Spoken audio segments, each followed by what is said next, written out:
Imagine you're looking for a job. You've tried 30 different places and got rejected by every single one. You're getting desperate. So you apply for an entry-level job at KFC, and 23 out of the 24 people who apply get hired. You're the only one who doesn't. Your life has been a string of failures and you're not sure where to go from here. That was the situation Jack Ma found himself in when he was younger. And yet, fast forward a few decades, and Jack has become one of the most successful entrepreneurs alive and one of the richest men in the world. This video is the incredible success story of Jack Ma and Alibaba, showing how Jack turned his life around and built a giant global empire from nothing. But I warn you in advance, not all success stories have a happy ending.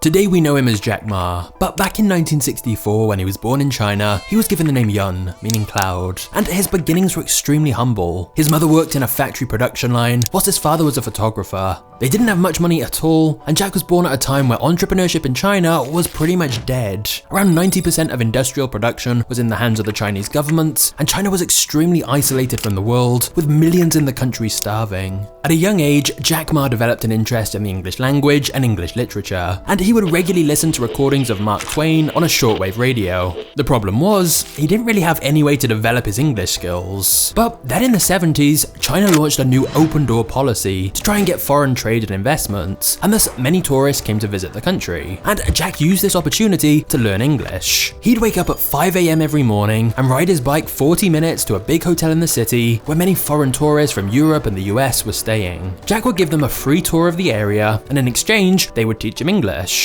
He did this for about 9 years. No matter whether it was raining or snowing, he'd always show up to practice his English with the tourists. And it was actually one of these tourists he met who suggested he adopt Jack as his English name. And from that moment on, he became known in English as Jack Ma. However, Jack needed to make money and was desperately struggling to get a job. He says he applied for about 30 different jobs, but every single company turned him down. When Jack tried to get a job at KFC, they hired 23 of the 24 applicants, but Jack was the one single applicant they rejected. And to be honest, at this point, Jack's life was a series of failures. He'd failed his primary school exams twice before getting to middle school. He'd then failed his school exams 3 times before graduating. And then he repeatedly failed the entrance exams to get into university as well. But he never gave up. He would always have the persistence to just keep trying until he got what he wanted. He was relentless. Like, he reportedly applied to Harvard 10 times and they rejected him every time. But in the end, he did manage to get into his local university instead, where he got a bachelor's degree in English. After graduating, he became an English teacher, and it's reported he worked for just $15 per month. However, by this point, things were changing in China. Private enterprise was no longer illegal, and a wave of entrepreneurs started popping up. When Jack saw this, he vowed that he would start his own business by the time he was 30. And he did. In 1994, at the age of 29, Jack created a small part-time translation agency. It wasn't really a commercial success at all, but it made Jack realize that running a business excited him much more than his career path as a teacher, and so he began thinking of other businesses he could start. Jack's breakthrough idea would come on his first visit to America in 1995, when Jack got introduced to the internet. And although he didn't really understand it, he was fascinated.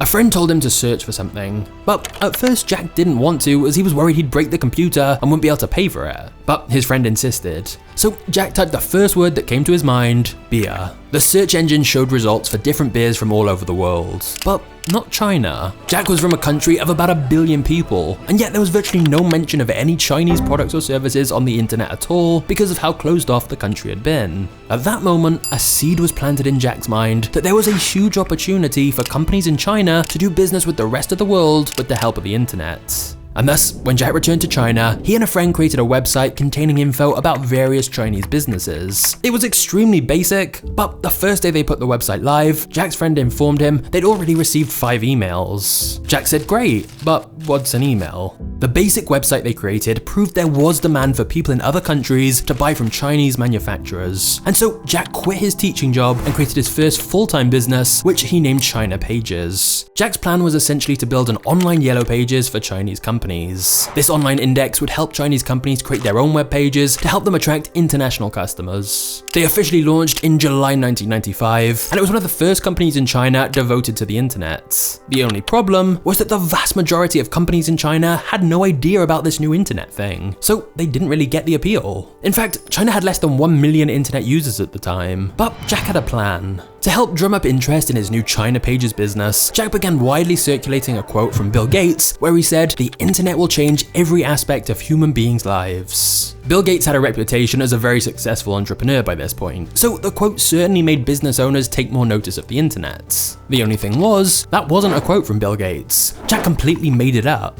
He figured that if people thought Bill Gates believed in the internet, it would get other people to take it more seriously. So, ironically, Jack knew Bill Gates would see the potential of the internet before even Bill Gates himself knew. Either way, circulating this fake quote was good marketing to get more people in China interested in the internet, and thus get customers for China Pages. One major problem still remained though. China Pages was too limited. It had text and images, but there was no way for people to actually make purchases online. It was just a directory of information, and thus China Pages couldn't charge businesses much for its services. As a result, the company was running out of cash. And then, to make matters much worse, a rival company then copied their idea and used the almost identical name China Page. Within a couple of years, Jack stepped away from the company and had to go and get a government job instead in order to earn a living. It looked like the whole thing was just yet another failure for Jack Ma.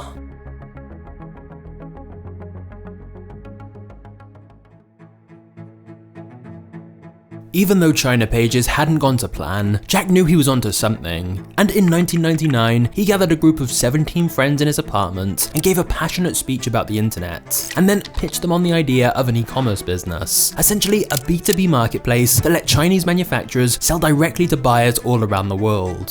There was something about Jack's conviction that was appealing, and they agreed to team up with him and put in a small amount of money each to try and build this B2B marketplace, and thus Alibaba was born. Now, the name Alibaba is pretty unusual considering it's an Arabic word, not Chinese. It actually comes from the folktale Alibaba and the 40 Thieves, and Alibaba is the character who uses the magic words "Open Sesame." But Jack liked the name as he knew he wanted this to be a truly global company, and the name was very recognizable and easy to pronounce in many languages. Plus, he figured a company beginning with the letter A would always be near the top of any directories. So, the team worked extremely long days and nights for many months whilst building this B2B platform called Alibaba, and even in those very early days, Jack was extremely ambitious and regularly gave big speeches to motivate his team. He'd tell them, "We don't want to be number one in China, we want to be number one in the world."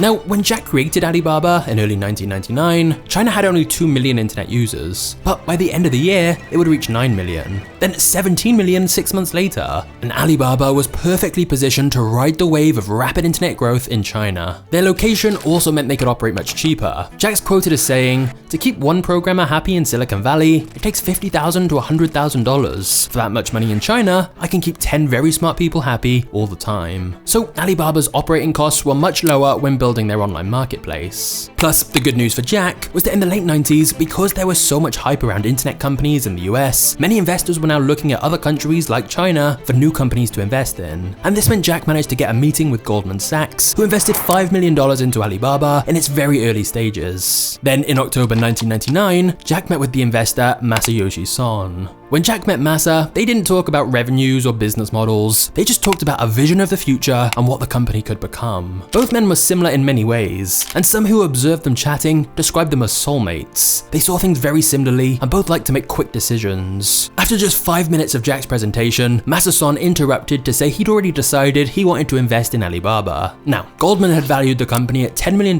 just a few weeks ago, but now Masa was offering to invest $40 million for 40% of the company, meaning a $60 million pre-money valuation. For Jack, suddenly having all this interest in the company was obviously very exciting, but even though it was a huge investment offer, Jack didn't want to give away so much equity. So he actually negotiated down and told Masa he only wanted $20 million instead in exchange for 30%. Masa wanted to pay more money for more equity, but he didn't have a choice, so he accepted Jack's offer. When Masa was later asked about this, he said, "It was the look in his eyes and an animal smell. I invested because of my sense of smell." And if you're thinking that sounds insane, welcome to the world of Masayoshi Son. But it turns out it wasn't as crazy as everyone thought. it was actually one of the greatest investments of all time, as that $20 million Masa invested turned into about $50 billion 14 years later when Alibaba had its IPO. But back in late 1999, Alibaba now had an influx of $25 million thanks to Goldman Sachs and Softbank, which allowed them to really step things up and begin hiring plenty of new employees to grow the company. By this point, Alibaba's marketplace site had 150,000 members in 188 countries. Clearly, connecting suppliers in China with buyers around the world was working very well, and things were looking great for the company. Word was spreading rapidly about the site, as buying directly from Chinese manufacturers meant businesses could get some really low prices. With things seemingly going so well, Jack was actually thinking they might be able to have an IPO in a few years, meaning to sell their shares on the public stock markets. But very shortly after this, in the spring of 2000, the dot-com bubble began to burst. As many internet companies went bankrupt, the hype died down, and valuations of companies fell drastically. Before this, the mantra was just to grow as fast as you can at all costs. But suddenly profitability became the key thing investors wanted. And for Alibaba, despite selling up more than 500,000 users by this point, its revenue hadn't even reached $1 million. They didn't really have a clear business model. The company was creating a lot of value for its users, but capturing very little of it. I remember many times when I go to a restaurant and have dinner, somebody came, when I was trying to pay the bill, the owner of the restaurant came to say, "Sir, your bill is paid by someone." And a small note say, "Hey, Mr. Ma, I'm your customer of Alibaba Group, Alibaba platform. I made a lot of money and I know you don't make any money. I pay the bill for you."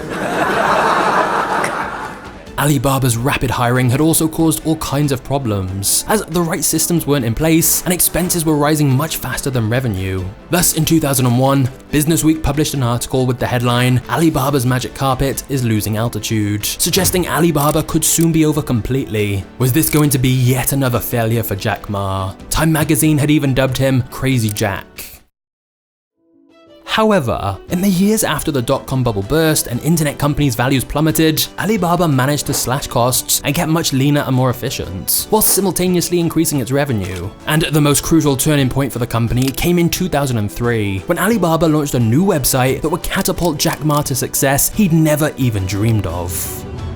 Before we get to the next chapter, I want to save you money, which is why I reached out to a site I really love called AppSumo to see if they'd sponsor this video. Thankfully, they did. The reason I love AppSumo is they offer really useful software, templates, and all kinds of digital products, but at massively reduced prices. For example, I recently got TidyCal because I was sick of back and forth emails to set up calls with people, where I'd give a list of options, but then by the time they've replied, I've booked something else in, or they need a different date. It was a nightmare, but TidyCal solves that by syncing with your calendar and letting people book in spots when you're available. And with AppSumo, you get lifetime access. You pay a small one-time fee to keep it forever instead of paying every single month. So it works out way cheaper. As an exclusive deal for us, AppSumo is giving 10% off the already discounted price to the first 100 people who click the link in the description. So click the link below now and save money on TidyCal and so many other great softwares on AppSumo.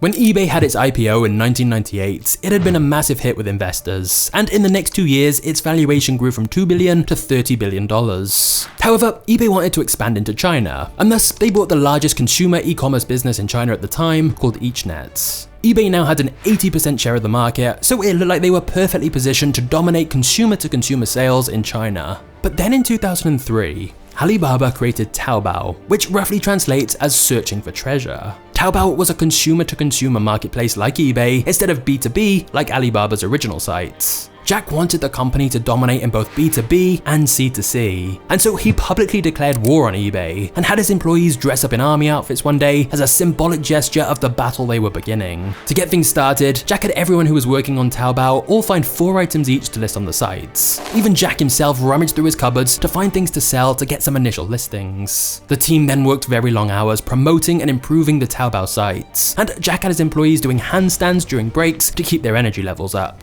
However, the team were nervous that competing with the vast resources of eBay looked like an impossible task. eBay had far more money and a much bigger team, but Jack was adamant they could do it. Since they understood the Chinese market so much better than eBay, he famously said, "eBay is a shark in the ocean. We are a crocodile in the Yangtze River. If we fight in the ocean, we'll lose. But if we fight in the river, will win." In other words, they had the home advantage. For example, after eBay acquired EachNet, they removed features they thought were useless, but the Chinese people actually really liked them. Likewise, eBay's China site had the same design it used in the West, which was fairly clean and uncluttered. But the Chinese market found it boring, and were used to pop-ups and lots of bright graphics and animations. In contrast, Taobao was built by the Chinese for the Chinese. They understood exactly what Chinese consumers wanted and made a site that was uniquely Chinese, and thus it was much more popular. Jack also felt that eBay's policy of charging users a transaction fee was a weakness they could exploit, and he took the risky move of making Taobao completely free to use for both buyers and sellers. Instead of charging fees, Taobao would make money in other ways like selling advertising space or additional services to users. And this gamble paid off massively, because of course having no fees attracted more sellers, which attracted more buyers, which attracted more sellers in an endless loop of growth. Taobao also encouraged open communication between buyers and sellers, such as opening up bulletin boards and a live chat system so they could discuss deals. Whereas eBay, who relied on fees, were much more wary of letting buyers and sellers chat freely in case they made a private deal, which would mean eBay didn't get their commission fee.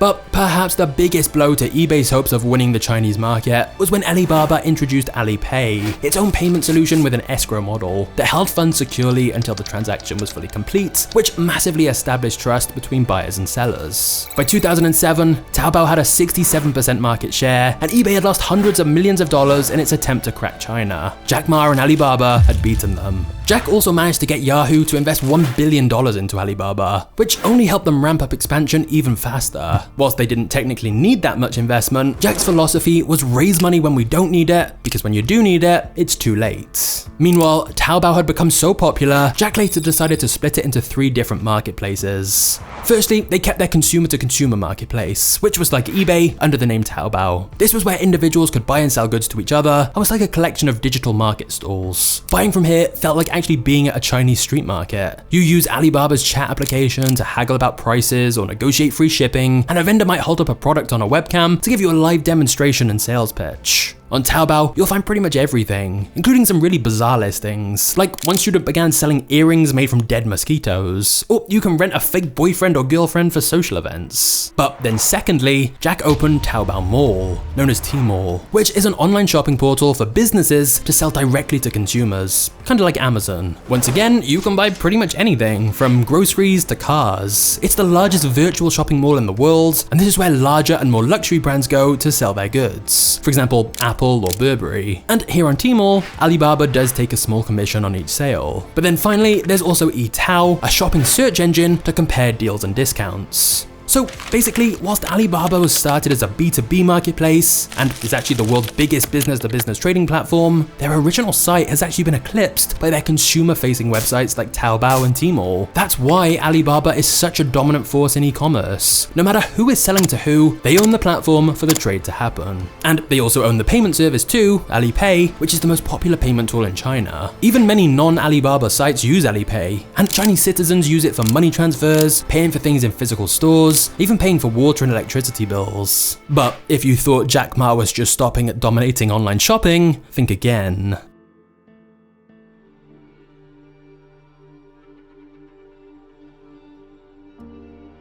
In 2014, the Alibaba Group had its IPO on the New York Stock Exchange and raised $25 billion, which at the time was by far the largest IPO in history and put the company's market cap in the hundreds of billions of dollars. Jack became a multi-billionaire, and as the share price soared, Jack became the richest man in all of Asia. Jack actually encouraged his employees to sell some stock though, telling them, "You need a reward, you've been working too hard." Since then, Alibaba has gone on to not only dominate in online shopping, but also all kinds of different industries. They ventured into entertainment, music, hotels, AI, healthcare, sports, and they also own the largest cloud computing business in all of China. The company has become a conglomerate, acquiring endless different businesses, and by 2020, it was one of the largest companies in the world. What's really interesting though, is back when Alibaba was having its IPO, Jack launched another separate company called the Ant Group, Alibaba's fintech sister company. And in a slightly controversial move, he moved Alipay under the ownership of the Ant Group instead of Alibaba. By 2020, the Ant Group had grown to become the highest valued financial tech company in the world, processing more transactions than MasterCard and Visa. The company had also moved into insurance and wealth management, and processed around $17 trillion of payments in 2020 alone. And so when in October 2020, the Ant Group was due to have its own IPO, it was expected to be the biggest in history. I just want to reiterate that that, as it's pretty insane. Jack Ma's company Alibaba was the largest IPO ever in 2014. Then in 2020, Jack Ma's other company, the Ant Group, was due to take the crown of biggest IPO in history. However, right before the company went public on the stock market, Jack gave a speech where he criticized the Chinese government. And that comment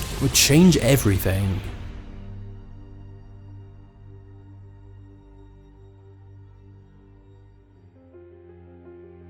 In 2019, Jack Ma stepped down as Alibaba CEO. He said it was because he wanted to focus on philanthropy, but many suspect it was due to pressure from the Chinese government. You see, tension had been building between Jack and the government for years. But the tipping point seemed to have come in October 2020, when at a conference in Shanghai, Jack Ma publicly called them out for lacking vision and saying Chinese finance has no system, and the lawmakers that enforce global financial regulations are like an old people's club. Then, days before the Ant Group's historic IPO was due to happen, the Chinese government ordered Jack Ma to Beijing to appear before Chinese regulators. Exactly what transpired at that meeting remains a mystery, but most assume it was for the government to reprimand Jack for criticizing the country's financial regulators. Shortly after, the Ant Group's planned public offering, which had already been approved, was abruptly suspended, with some saying the order came directly from China's president. The Ant Group was also ordered to restructure its customer financing business, reduce its money market fund, and form a separate financial holding company that would be partly owned by partners with close ties to the government.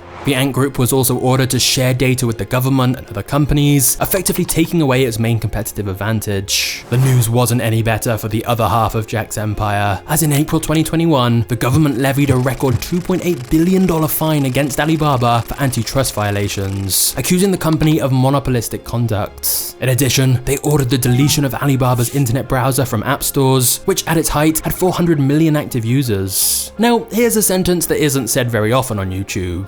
But in defense of the Chinese government, Alibaba absolutely did act like a monopoly. For example, it forced sellers to sign exclusive deals where they couldn't sell on other platforms. So the antitrust claims clearly had some merits. But that had been going on for many years. So why the sudden crackdown from the Chinese government? Well, some feel it was very specifically targeted at Jack Ma. After he'd publicly criticized the government, they perhaps wanted retribution. And not just that, they possibly wanted to just knock Jack down a few pegs, as they were concerned how much power and influence he had. Because according to polls, Jack Ma was better known outside of China than the Chinese president. And the Chinese government are obviously quite concerned about what info its people get. And so seeing Jack become so powerful, especially after he'd been acquiring a lot of media companies, probably meant they wanted to limit his power and influence. However, others think it was more of a state power play to reassert Chinese regulatory influence over private entities and big tech in general, who were seemingly getting too powerful. Either way, all of this combined led to Alibaba losing a staggering $344 billion in market capitalization in the span of just 1 year, the biggest shareholder loss in history. Finally, in a clear sign that the Chinese government was making an example of Jack, he was forced to step down as president of Hooper University, a business school he himself had founded.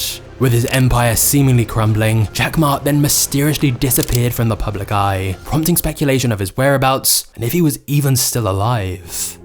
Jack Ma has reportedly not been seen in public for several weeks now. The billionaire founder of China's giant online retailer Alibaba has not been seen in public since October. Hasn't been seen in public for 2 months. Whilst he has made a couple of brief appearances since then, like occasionally showing up at charity events, he's very rarely seen in public these days, and no longer active on Twitter. Due to the secretive nature of the Chinese government, it's unclear if he's in legal jeopardy, but it's certainly very unusual for Jack, who prior to all of this was constantly making public appearances. It seems pretty clear that China are not going to allow him to command the kind of power he once had. In fact, in July 2022, it was announced Jack was being forced to fully give up control of the Ant Group after pressure from the Chinese government. So what the future holds for Jack Ma still remains to be seen. But clearly his past is pretty remarkable. At Stanford University in 2013, Jack admitted, even today, I still don't understand what coding is all about, I still don't understand the technology behind the internet. He said he's a very simple guy with very stupid brains. And there are times when listening to Jack Ma where he doesn't exactly come across as some kind of business genius. There was even a viral video of Jack and Elon together where many felt Jack came across as kind of dumb. Yeah, AI, I hate the word AI called artificial intelligence. I call it Alibaba intelligence. Yeah, might end up being true. You never know. However, Jack's achievements surely suggest he's a very intelligent guy, and it seems Jack perhaps prefers to be underestimated. When he was asked which person had most inspired him, Jack replied without hesitation, Forrest Gump. His interviewer paused, then said, "You know he's a fictional character, right?" But Jack explained, You love Forrest Gump. I love Forrest Gump. But why do you like him? Simple. Never give up. Never give People thinking he's dumb, but he knows what he's doing. And so there you have it, the story of Jack Ma and Alibaba, how a guy who got rejected from 30 different jobs became one of the wealthiest men in the world.